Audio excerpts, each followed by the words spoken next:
तो आज reaction mechanism का डे 2 है, जिसमें हम पढ़ेंगे हेल्महोल्ट्ज़-जेलेंस्की रिएक्शन।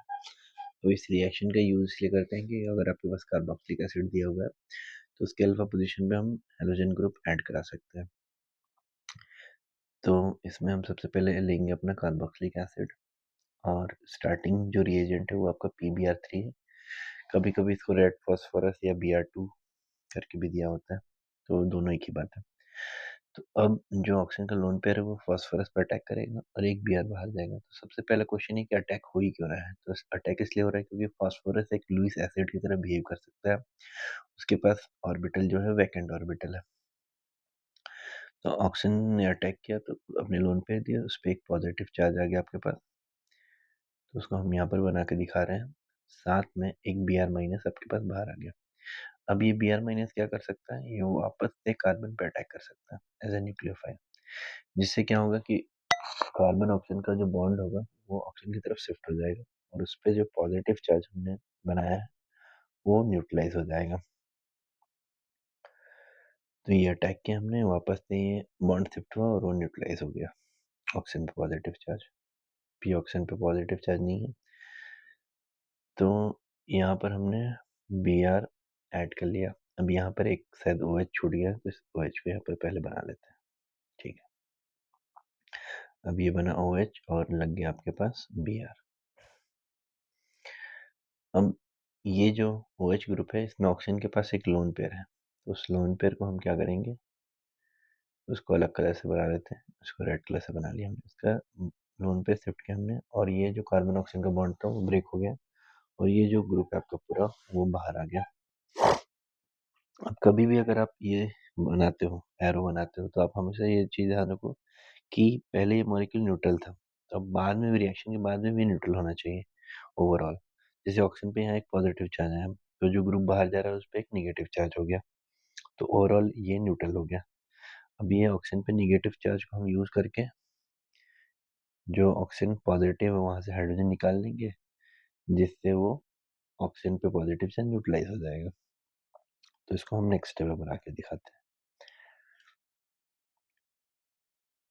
कभी भी अगर आप ये चीज़ सोच के चलोगे कि चार्ज जो है वो बैलेंस होना चाहिए, तो इससे आपके बहुत सारे स्टेप्स जो होते हैं वो गलत नहीं होते। तो ये Br ग्रुप आपके पास ऐड हो गया कार्बोनिल में, जो कि ऑलरेडी ऐड हो चुका था, और यहाँ से आपका ये ग्रुप बाहर आ गया। अब इसके बाद क्या कर सकते हैं हम, इसके बाद हम टॉटोमेरिज्म करा सकते हैं। तो टॉटोमेरिज्म और रेजोनेटिंग स्ट्रक्चर दो डिफरेंट चीज़ें हैं। टॉटोमेरिज्म में क्या होता है कि कीटो टू इनॉल फॉर्म हम उसको चेंज कर सकते हैं। अब ये जो टॉटोमेरिज्म होता है ये रूम टेम्परेचर पे इंटर कन्वर्टिबल होता है, ये एक दूसरे में कन्वर्ट होते रहते हैं। कभी इनॉल फॉर्म ज़्यादा स्टेबल होता है, कभी कीटो फॉर्म ज़्यादा स्टेबल होता है। ठीक है, तो इनॉल कंटेंट करके आपके पास जब आपने स्टार्ट किया होगा GOC में, तो उसके कुछ क्वेश्चन आते हैं, तो इसमें हम इसको डबल एरो बना के दिखाते हैं।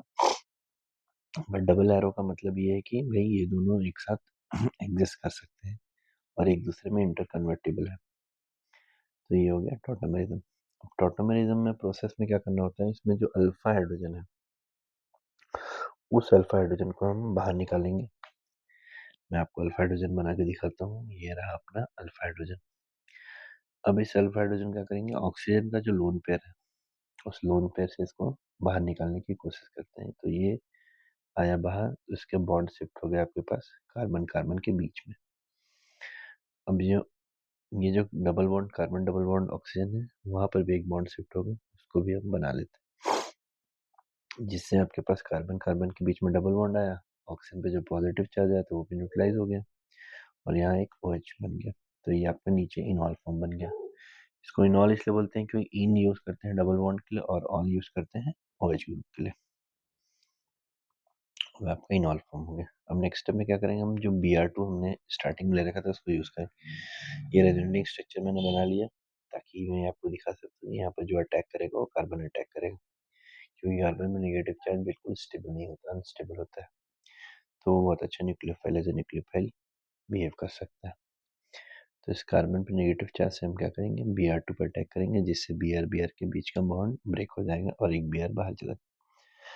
अब जो Br बाहर जा रहा है उससे क्या कर सकते हैं आप, ऊपर जो हाइड्रोजन है जो ऑक्सीजन पॉजिटिव के साथ जुड़ा हुआ है उसको हम वहाँ से निकाल सकते हैं, जिससे वो भी न्यूट्रलाइज हो जाएगा। तो ये नेक्स्ट स्टेप में मैं आपको बना के दिखाता हूँ। बट ये एलिमेंट्री स्टेप है, इसमें ये कोई मेजर स्टेप नहीं है इसका। ये हाइड्रोजन हमने यहाँ से निकाल लिया। एरो हमें से कैसे बनाना है? एरो बनाना है आपको इलेक्ट्रॉन का मूवमेंट। इलेक्ट्रॉन जिधर मूव करेगा उस साइड हमको एरो बनाना है। एरो कभी भी गलत नहीं बनाएंगे अगर आप बोर्ड एग्जाम की तैयारी कर रहे हैं।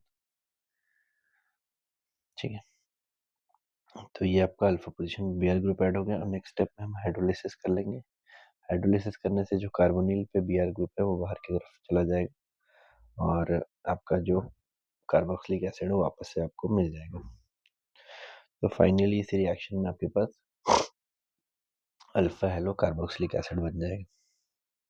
ऑक्सीजन पे जो H2 का ऑक्सीजन है उस पर एक पॉजिटिव चार्ज होगा जिसको हम Br से वापस बाहर निकाल सकते हैं और HBr बना सकते हैं।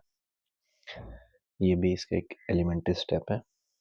तो अल्फा पोजीशन में हमने Br ग्रुप बना लिया और एक कार्बोक्सिलिक एसिड हमारे पास बन गया। तो ये अपना फाइनल प्रोडक्ट हो गया अल्फा हेलो कार्बोक्सिलिक एसिड जो हमको बनाना था। तो पर डे मैं एक रिएक्शन अपलोड करने की कोशिश कर रहा हूँ। ठीक है, देखते हैं आपके मेंस तक शायद सारे रिएक्शन अपलोड हो जाएंगे। तो ऑल द बेस्ट और thank you for watching this video. Good night.